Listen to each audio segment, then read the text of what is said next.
Hello everyone, welcome to my YouTube channel. तो आज हम टेस्ट सीरीज लेकर आए हैं बिहार पुलिस को टारगेट में लेते हुए, और ये टेस्ट सीरीज नंबर हमारा 5वां होने जा रहा है और ये खान सर के द्वारा प्रकाशित किया गया है बाई खान ग्लोबल स्टडीज के द्वारा। ठीक है, तो ये बिहार पुलिस और साथ ही साथ बिहार दरोगा के लिए रामबाण साबित होने जा रहा है। इससे पहले 1 से 4 तक मैं टेस्ट सीरीज करवा चुकी हूँ। अगर आप चैनल पर नए हैं तो इसे लाइक एंड सब्सक्राइब जरूर करिएगा और प्ले लिस्ट में जाकर सभी वीडियो आप देख सकते हैं। तो चलिए आइए क्वेश्चन की तरफ अब हम बढ़ते हैं। तो चलिए हमारा क्वेश्चन है, भारत में पंचायती राज की 3 स्तरीय योजना कब लागू की गई थी? तो देखिए ये 1959 में लागू की गई थी। Option number C right answer हो जाएगा। नेक्स्ट क्वेश्चन देखते हैं। अगला क्वेश्चन है हमारा, भारत के संविधान के किस अनुच्छेद में नस्ल, जाति, लिंग, जन्म स्थान आदि के आधार पर भेदभाव को निषिद्ध किया गया है? तो ऑप्शन नंबर करेक्ट आंसर इसमें हमारा बी हो जाएगा, यानी कि अनुच्छेद 15 के तहत। नेक्स्ट क्वेश्चन देखते हैं। अगला क्वेश्चन है हमारा, सामाजिक विभाजन के मुख्य 3 निर्धारक तत्व कौन से होते हैं? तो देखिए हमारे 3 तत्व उपयुक्त सभी हैं, यानी कि लोगों को अपनी पहचान की प्रतिधारणा, राजनीतिक नेताओं द्वारा समुदायों की मांग उठाने का तरीका और विभिन्न समूहों की मांग पर सरकार की प्रतिक्रिया, यानी उपयुक्त सभी हमारा सही हो जाएगा। नेक्स्ट क्वेश्चन है, भारतीय संविधान की प्रस्तावना में धर्मनिरपेक्षता का अर्थ क्या होता है? तो देखिए धर्मनिरपेक्षता का अर्थ होता है कि राज्य का सभी धर्मों से समान दूरी बनाए रखना। Option number C correct answer हो जाएगा। नेक्स्ट क्वेश्चन देखते हैं। अगला क्वेश्चन है निम्नलिखित,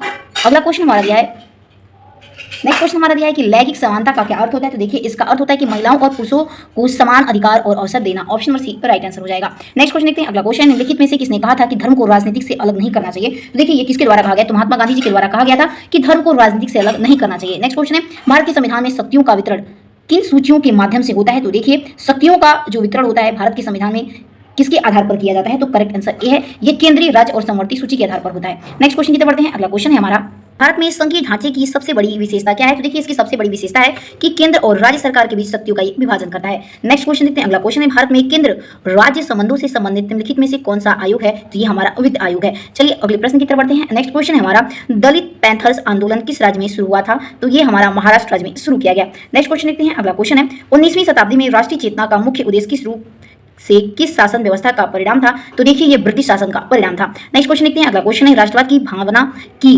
बीजारोपण किसके काल में हुआ था? देखिए राष्ट्रवाद की भावना की बीजारोपण ये किसके शासन काल में किया गया? तो ये पुनर्जागरण के काल में किया गया। ऑप्शन भी करेक्ट हो जाएगा। नेक्स्ट क्वेश्चन है, निम्नलिखित में से किसने अमेरिका महाद्वीप की खोज की? तो अमेरिका महाद्वीप की खोज क्रिस्टोफर कोलंबस के द्वारा किया गया है। नेक्स्ट क्वेश्चन है, भारत की सबसे बड़ी जनजाति कौन सी है? तो भारत की सबसे बड़ी जनजाति हमारी भील जनजाति है।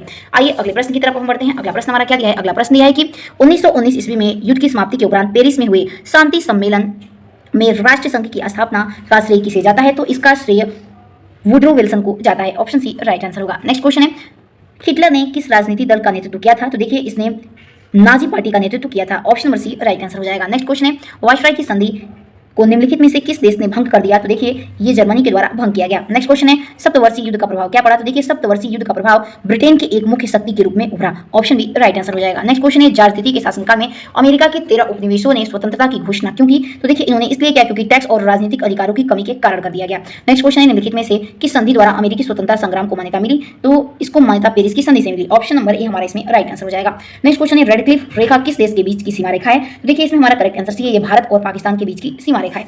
अगले प्रश्न की तरफ बढ़ते हैं। अगला प्रश्न है, भारत का अक्षांशीय विस्तार कितना है? तो देखिए जो हमारे भारत का अक्षांशीय विस्तार है ये हमारा एक करेक्ट हो जाएगा, यानी कि 8 डिग्री 4 मिनट और उत्तरी से 37 डिग्री 6 मिनट उत्तरी है। नेक्स्ट क्वेश्चन है, भारत का दक्षिणतम बिंदु कौन सा है? तो भारत का दक्षिणतम बिंदु हमारा इंदिरा पॉइंट है।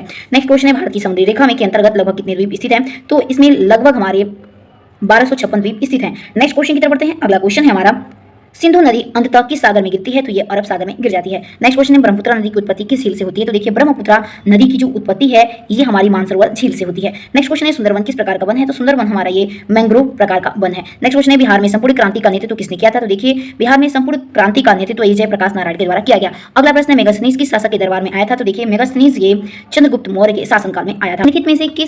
निम्नलिखित में से कौन बिहार सरकार के 7 संकल्प 7 निश्चय में शामिल नहीं है? तो देखिए करेक्ट आंसर सी हो जाएगा, यानी कि बाल कल्याण शामिल नहीं है। अगला क्वेश्चन है, बिहार की सबसे लंबी पुल कौन सी है? तो हमारा इसमें राइट आंसर ए हो जाएगा, यानी कि गांधी सेतु हमारी सबसे लंबी पुल है बिहार में। नेक्स्ट क्वेश्चन है, राष्ट्रीय जनसंख्या नीति 2000 का मुख्य उद्देश्य क्या है? तो राष्ट्रीय जनसंख्या नीति 2000 का मुख्य उद्देश्य है कि जनसंख्या को स्थिर करना और 2045 तक स्थिर जनसंख्या स्तर प्राप्त करना है। नेक्स्ट क्वेश्चन देखते हैं। अगला क्वेश्चन है, प्रधानमंत्री ग्रामोदय योजना का मुख्य उद्देश्य क्या था? तो इसका मुख्य उद्देश्य ऑप्शन नंबर बी करेक्ट हो जाएगा, ग्रामीण क्षेत्रों में मूलभूत सुविधाएं उपलब्ध कराना है। अगला क्वेश्चन है, भारत में हरित क्रांति का जनक किसे माना जाता है? तो देखिए भारत में हरित क्रांति का जनक MS स्वामीनाथन को माना जाता है। नेक्स्ट क्वेश्चन देखते हैं। अगला क्वेश्न है, बफर स्टॉक का मुख्य उद्देश्य क्या है? तो बफर स्टॉक का मुख्य उद्देश्य बाजार में वस्तुओं की कीमतों को स्थिर बनाए रखना है। नेक्स्ट क्वेश्चन की तरफ बढ़ते हैं। अगला क्वेश्चन है हमारा, नीति आयोग किस योजना की संस्था के स्थान पर लागू किया गया है? तो हमारा इसमें राइट आंसर भी हो जाएगा, ये योजना आयोग के स्थान पर इसे स्थानांतरित किया गया था। अगला क्वेश्चन है 16वां ब्रिक्स शिखर सम्मेलन का आयोजन कहां पर ये किया गया है? तो इसमें राइट आंसर देखिए हमारा डी हो जाएगा, ये रूस में किया गया था। अगला क्वेश्चन है बिहार का पहला हाई पोर्ट कहां स्थित है? तो देखिए इसमें बोला है। नेक्स्ट क्वेश्चन देखते हैं। अगला क्वेश्चन है बिहार का पहला ड्राई पोर्ट कहां स्थित है? तो बिहार का पहला ड्राई पोर्ट हमारा बेहटा में स्थित है। अगला क्वेश्चन है एक राष्ट्र एक चुनाव की सिफारिश किस उच्च स्तरीय समिति द्वारा की गई है? तो राइट आंसर इसमें हमारा सी हो जाएगा, ये रामनाथ कोविंद समिति के द्वारा इसकी सिफारिश की गई थी। अगला क्वेश्चन है पंडित राम नारायण जिनका हाल ही में निधन हो गया, वे किस क्षेत्र से जुड़े हुए थे? तो देखिए वे संगीत से जुड़े हुए थे। नेक्स्ट क्वेश्चन है हमारा मैन बुकर अंतर्राष्ट्रीय पुरस्कार 2024 के विजेता कौन है? तो जैनी एपेनबेक है। नेक्स्ट क्वेश्चन है किसी दिन को राष्ट्रीय शिक्षा दिवस के रूप में मनाया जाता है? तो देखिए नेक्स्ट क्वेश्चन देखते हैं। अगला क्वेश्चन है हमारा किस दिन को राष्ट्रीय शिक्षा दिवस के रूप में मनाया जाता है? तो राष्ट्रीय शिक्षा दिवस के रूप में हम 11 नवंबर को मनाते हैं। नेक्स्ट क्वेश्चन है द लीजेंड ऑफ लक्ष्मी प्रसाद पुस्तक के लेखक कौन है? तो इसके लेखक ट्विंकल खन्ना है। ऑप्शन नंबर ए हमारा इसमें राइट आंसर हो जाएगा।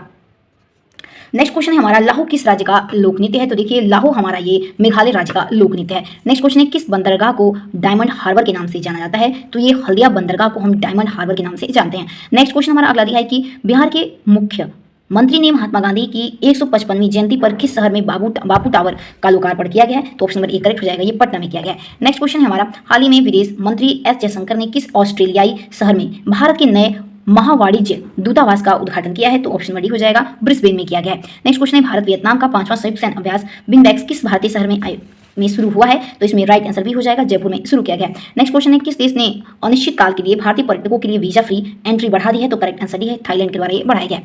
नेक्स्ट क्वेश्चन है किस देश की विक्टोरिया केसरी ने हाल ही में आयोजित मिस यूनिवर्सिटी 2024 का खिताब जीता है? तो देखिए इसमें राइट आंसर हमारा भी हो जाएगा, यानी कि डेनमार्क के द्वारा जीता गया है। अगला प्रश्न है हमारा अमानगढ़ टाइगर रिजर्व किस राज्य में स्थित है? तो देखिए अमानगढ़ टाइगर रिजर्व ये उत्तर प्रदेश राज्य में हमारा स्थित है। नेक्स्ट क्वेश्चन हमारा दिया हुआ है कि जब ऑक्सीजन की उपस्थिति में मैग्नीशियम रिवन का दहन होता है तब यह किसमें परिवर्तित हो जाता है? तो देखिए ये हमारा मैग्नीशियम ऑक्साइड में परिवर्तित हो जाता है। अगला क्वेश्चन है द्रव्यमान संरक्षण का नियम क्या दर्शाता है? तो देखिए जो द्रव्यमान संरक्षण का नियम है ये हमारा रासायनिक अभिक्रिया में कुल द्रव्यमान अपरिवर्तित रहता है, ये हमें बताता है। ऑप्शन बड़ी राइट आंसर हो जाएगा। नेक्स्ट क्वेश्चन है उदासीन अभिक्रिया में भाग लेने वाले अभिकारक कौन से होते हैं? तो हमारा इसमें करेक्ट आंसर सी हो जाएगा, एक अम्ल और एक क्षार होते हैं। नेक्स्ट क्वेश्चन है हमारा हाइड्रोक्लोरिक अम्ल यानी कि HCl व सोडियम हाइड्रोक्साइड NaOH के विलय की अभिक्रिया से उत्पन्न लवण को क्या कहा जाता है? तो इस लवण को हम सोडियम क्लोराइड कहते हैं। तो option number C right answer हो जाएगा। नेक्स्ट क्वेश्चन है धातु को पतले तार के रूप में खींचने की क्षमता को क्या कहते हैं? तो इसे हम तन्यता कहते हैं। नेक्स्ट क्वेश्चन है धातुओं का वायु में दहन करने से क्या बनता है? तो धातुओं को वायु में दहन करने से ये हमारा धात्विक ऑक्साइड बन जाता है। नेक्स्ट क्वेश्चन देखते हैं। अगला क्वेश्चन है कि एल्युमिनियम पर मोटी ऑक्साइड की परत बनाने की प्रक्रिया को क्या कहा जाता है? तो इसे हम एनोडाइजिंग कहते हैं। तो ऑप्शन बड़ी राइट आंसर हो जाएगा। नेक्स्ट क्वेश्चन अगला क्वेश्चन है दो परमाणुओं के बीच इलेक्ट्रॉनों के एक युग्म की साझेदारी के द्वारा बनने वाले अबंध को क्या कहा जाता है? तो इसे हम सहसंयोजक आबंध कहते हैं। नेक्स्ट क्वेश्चन है हमारा एथेनोइक अम्ल को सामान्यतः क्या कहा जाता है? तो एथेनोइक अम्ल को सामान्यतः हम क्या कहते हैं? इसे आप हमें कमेंट में जरूर बताइएगा इसका आंसर। नेक्स्ट क्वेश्चन देखते हैं निम्नलिखित में कौन सा पेशी अंग है? तो देखिए पेशी अंग हमारा हृदय होता है। नेक्स्ट क्वेश्चन है निम्नलिखित में से कौन सा अंग केंद्रीय तंत्रिका तंत्र का भाग है? तो देखिए मेरुरज हमारा ये केंद्रीय तंत्रिका तंत्र का भाग होता है। नेक्स्ट क्वेश्चन है पादपों में समन्वय मुख्य रूप से किसके द्वारा होता है? तो देखिए पादपों में जो समन्वय होता है ये मुख्य रूप से हमारा हार्मोन द्वारा होता है। नेक्स्ट क्वेश्चन की तरफ बढ़ते हैं। अगला क्वेश्चन हमारा दिया हुआ है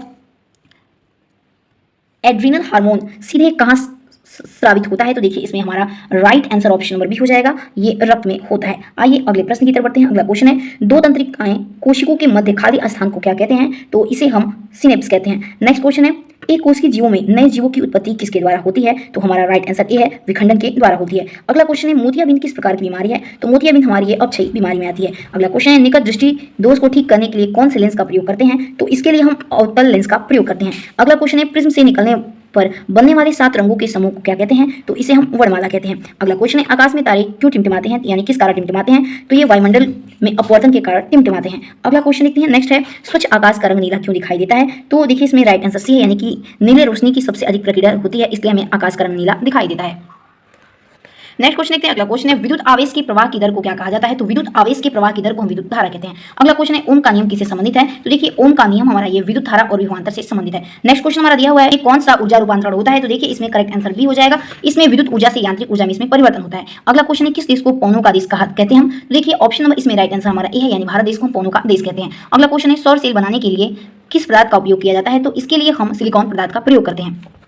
नेक्स्ट क्वेश्चन देखते हैं। अगला क्वेश्चन है दिए गए शब्दों में उचित वाक्य का पूरे करिए। अंतर्राष्ट्रीय हिंदी कवि सम्मेलन डैश स्वयं का बड़ा काम है। तो देखिए इसमें हमारा जो राइट आंसर हो जाएगा वो ऑप्शन नंबर सी करेक्ट है, यानी कि अंतर्राष्ट्रीय हिंदी कवि सम्मेलन ये आयोजन स्वयं का बड़ा काम है। नेक्स्ट क्वेश्चन निम्नलिखित वाक्य में रेखांकित भाग के लिए एक सार्थक शब्द ज्ञात कीजिए। उसने दूर से फेंक कर ही हथियार चलाया। तो इसमें हमारा जो राइट आंसर हो जाएगा डी हो जाएगा, यानी कि अस्त्र चलाया। अगला क्वेश्चन है, निम्नलिखित प्रश्न में 4 विकल्पों में से उस विकल्प का चयन करें जो रेखांकित शब्द के आधार पर पुरुषवाचक सर्वनाम के भेद का सही विकल्प है। वह कल मुझसे मिलने आएगी, इसमें पुरुषवाचक सर्वनाम पूछा है तो करेक्ट आंसर सी हो जाएगा, अन्य पुरुषवाचक है। नेक्स्ट क्वेश्चन है, कमल का समानार्थी शब्द क्या होता है, यानी समान शब्द पूछा है तो हमारा राइट आंसर डी हो जाएगा, यानी कि पयोज होता है। नेक्स्ट क्वेश्चन है, उग्र का विलोम शब्द क्या होगा, तो देखिए उग्र का जो विलोम शब्द होता है वो हमारा सौम्य हो जाएगा। तो चलिए दोस्तों, मिलते हैं अपने अगले टेस्ट सीरीज के साथ। अगर आप चैनल पर नए हैं तो इसे लाइक एंड सब्सक्राइब कराने भूलिएगा ताकि हमारा मनोबल बढ़ा रहे। तब तक के लिए आप अपना ध्यान रखिए, मिलते हैं अगले वीडियो में। जय हिंद, जय भारत।